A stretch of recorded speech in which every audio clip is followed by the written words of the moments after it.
আসসালামু আলাইকুম। স্বাগতম আপনাকে বিবিসি আন্তর্জাতিক ওয়ার্ল্ড নিউজে। ইউক্রেনীয় ড্রোন হামলায় রাশিয়ায় নিহত ২০ জন। ভারত পাকিস্তান যুদ্ধবন্ধে মধ্যস্থতার দাবি চীনের, নাকচ করল নয়াদিল্লি। ইরানে সরকার বিরোধী বিক্ষোভে সহিংসতা, বেশ কয়েকজন নিহত। শুনছিলেন শিরোনাম, এইবার বিস্তারিত। ইউক্রেনের দক্ষিণ খেরসন অঞ্চলের রাশিয়া নিয়ন্ত্রিত একটি অংশে ইউক্রেনীয় ড্রোন হামলায় অন্তত ২০ জন নিহত রয়েছে বলে জানিয়েছেন মস্কো নিযুক্ত গভর্নর ও রুশ কর্তৃপক্ষ। মস্কো থেকে বার্তা সংস্থা এএফপি খবর জানিয়েছে। রাশিয়া অধিকৃত খেরসন অঞ্চলের গভর্নর ভাদিমে সালদো টেলিগ্রামে বলেন, খোরলি এলাকায় কৃষ্ণসাগর উপকূলে একটি ক্যাফে ও একটি হোটেলে ৩টি ইউএভি ড্রোন আঘাত হানে।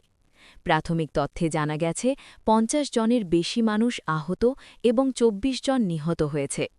রাশিয়া তদন্ত কমিটি জানিয়েছে, হামলার ঘটনায় তারা তদন্ত শুরু করেছে। সংস্থাটি বলেছে, ওই হামলায় ২০ জনের বেশি মানুষ নিহত এবং আরও অনেকেই আহত হয়েছে।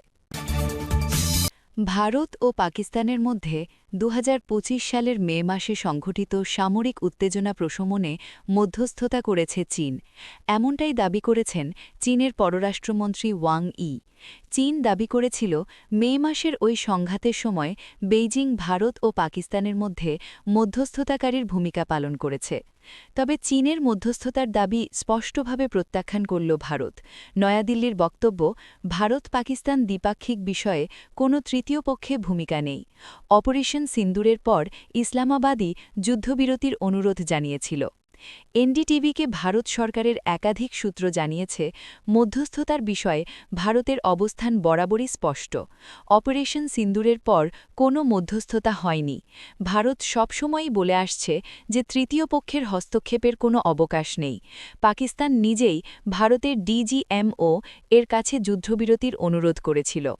ট্রাম্পের মতোই চীনা পররাষ্ট্রমন্ত্রী ওয়াং ই ভারত, পাকিস্তান এবং কম্বোডিয়া, থাইল্যান্ড সহ বিভিন্ন যুদ্ধবিধ্বস্ত অঞ্চলে শান্তি স্থাপনের কৃতিত্ব দাবি করেছেন।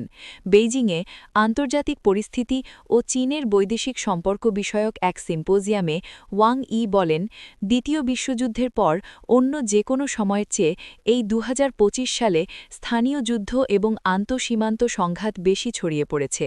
ভূ-রাজনৈতিক অস্থিরতা ক্রমাগত বৃদ্ধি পাচ্ছে। টেকসই শান্তি প্রতিষ্ঠার লক্ষ্যে আমরা একটি নিরপেক্ষ ও ন্যায়সঙ্গত অবস্থান নিয়েছি এবং সমস্যার উপসর্গ ও মূল কারণ।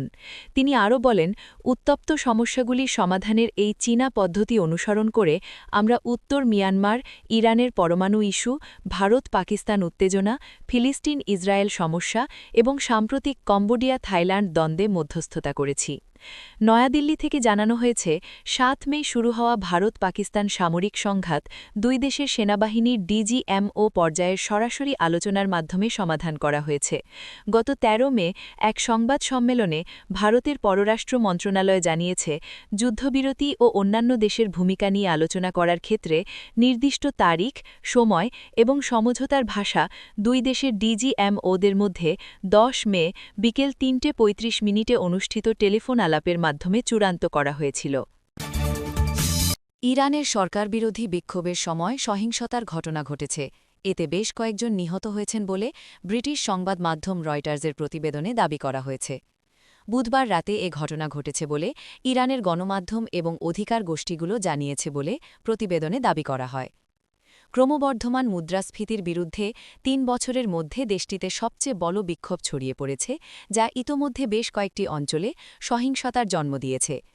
আধা সরকারি বার্তা সংস্থা ফার্স এবং অধিকার গোষ্ঠী হেঙ্গাও জানিয়েছে, কর্তৃপক্ষ পশ্চিমাঞ্চলীয় কুহদাস্ত শহরে একজনের মৃত্যুর বিষয়টি নিশ্চিত করেছে এবং হেঙ্গাও কেন্দ্রীয় প্রদেশ ইস্পাহানে আরও একজনের মৃত্যুর খবর দিয়েছে।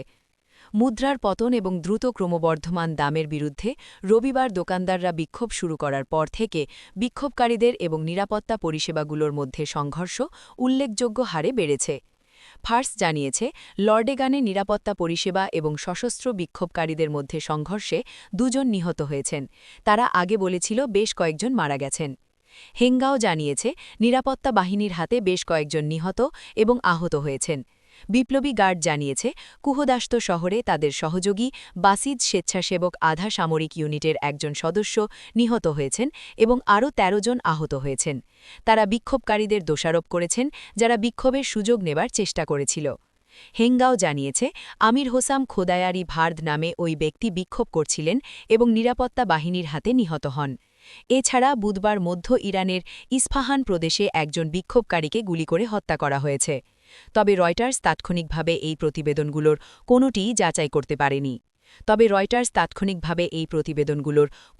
যাচাই করতে পারেনি। বৃহস্পতিবার দক্ষিণ ফার্স প্রদেশের মারওয়া দাস্তেও বিক্ষোভ হয়েছে। বুধবার পশ্চিমাঞ্চলীয় কেরমানশাহ, খুজেস্তান এবং হামেদান প্রদেশে বিক্ষোভকারীদের আটক।